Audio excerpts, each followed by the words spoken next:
The fashion world has all eyes on London's Fashion Week right now, but the most fantastic and whimsical designs may be coming from the city's shoemakers.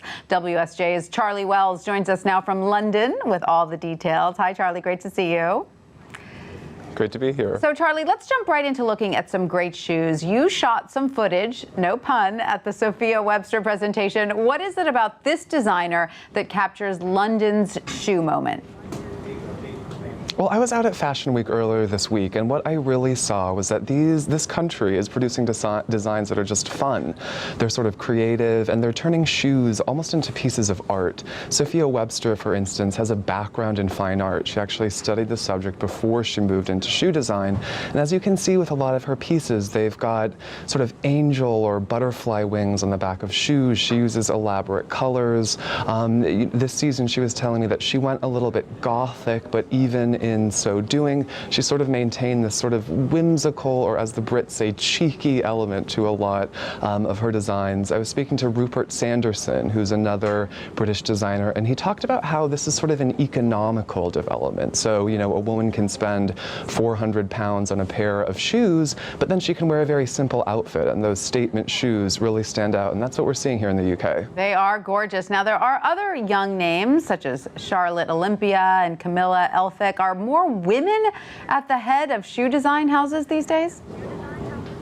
That's really exciting. So, you know, in the 1980s, 1990s, the Manolo Blahniks, the Jimmy Choos were really big and all based here in the UK, but we're seeing a very exciting development here, especially coming out of London, which is women who are at the head of these companies. I talked to Charlotte Olympia, and she essentially said, you know, women know what women want.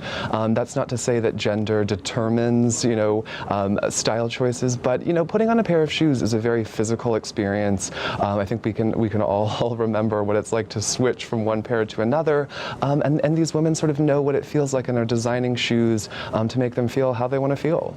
They certainly know what it feels like to walk in them as well. So, Charlie, we have to mention that one of the most famous of the British shoe designers, Nicholas Kirkwood, has not shown his fall collection yet, but is his popularity part of the reason for this emerging spotlight on statement shoes?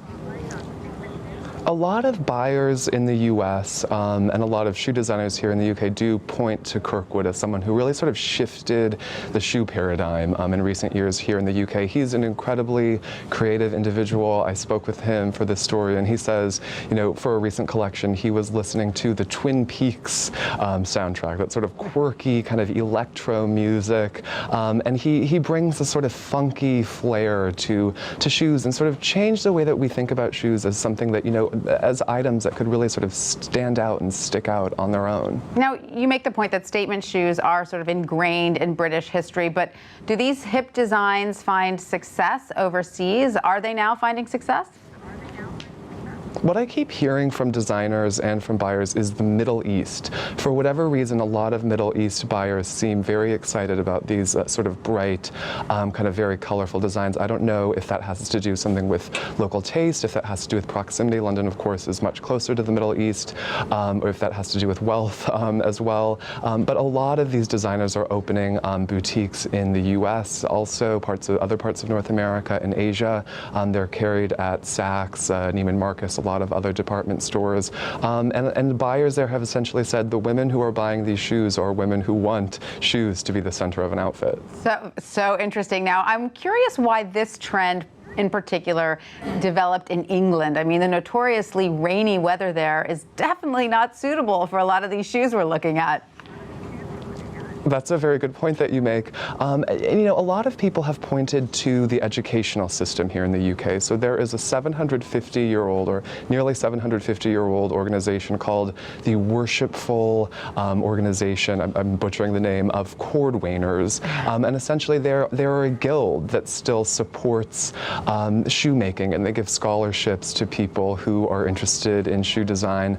There are a number of other design programs here in the UK that have attracted people from all over the world. London is a very cosmopolitan city with influences from all over, and we really see that in the design of shoes. I love it. A guild for whimsical shoes. Charlie, thank you so much for that.